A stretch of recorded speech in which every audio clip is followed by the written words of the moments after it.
Marsa Matrouh is some 290 kilometers west of Alexandria, noted for its wonderful waters and extending rocks inside the Mediterranean. Marsa Matrouh beaches date back to the days of Alexander the Macedonian, when it was known as Paratonium and also as Ammonia.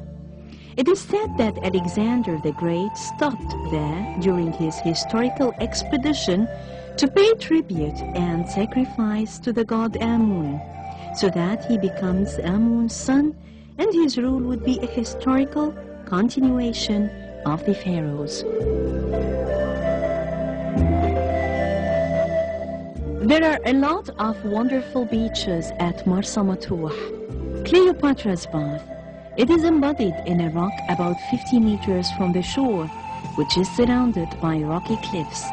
It can be reached directly by boat or by car or even on foot and then wading to the rock. It is most frequently visited by Egyptians and tourists alike for its historical significance.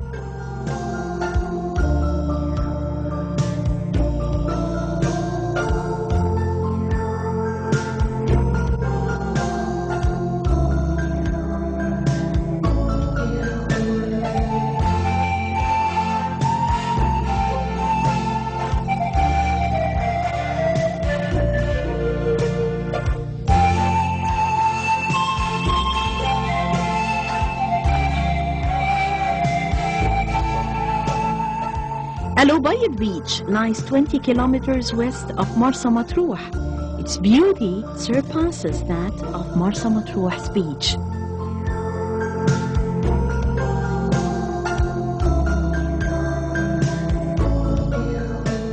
And nothing is as beautiful as Agiba.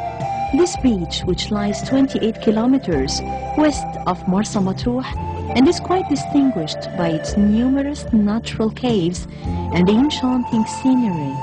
Nothing is as wonderful as witnessing the sunrise or the sunset in such a place.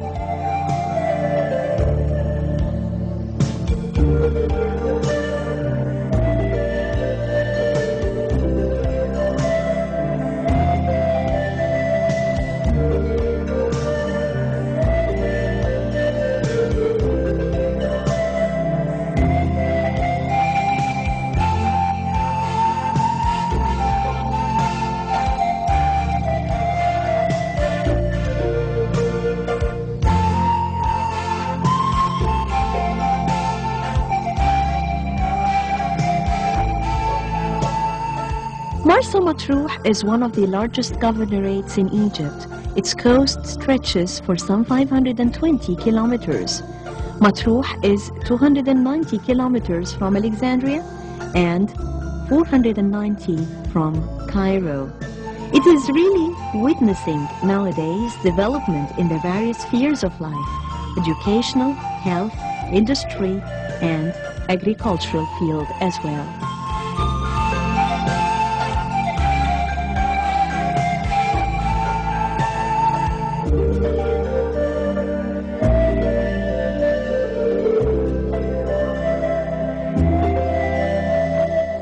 Matrouh is also of special significance for the historical events that took place on its land. The city witnessed some of the fiercest fighting of the Second World War.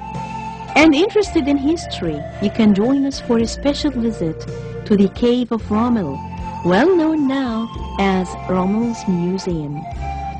The museum is a memorabilia from the Second World War, and it was built 2,000 years ago at the Roman times. It is the place in which Rommel, the famous German leader, drew up plans of his military operations.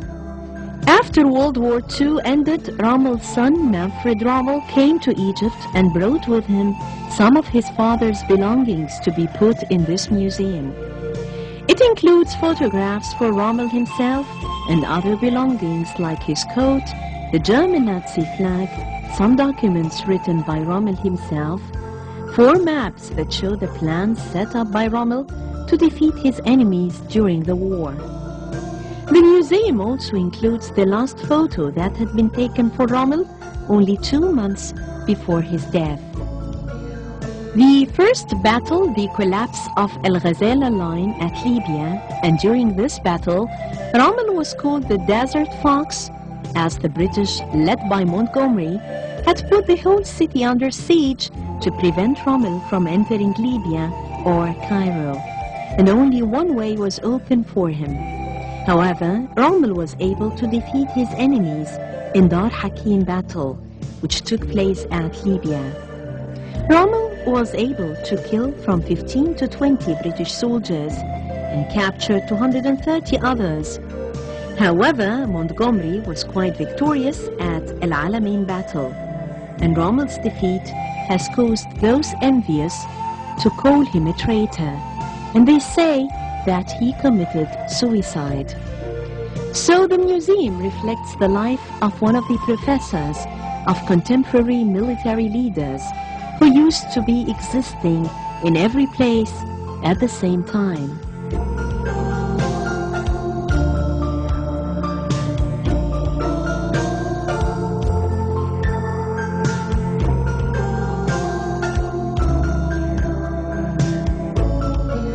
It is not only history here in Matrouh, or the beautiful beaches stretching for nearly 520 kilometers, but it is the calmness and the pleasant atmosphere all the year long, which gives Matrouh a special taste if compared to the other Egyptian governorates.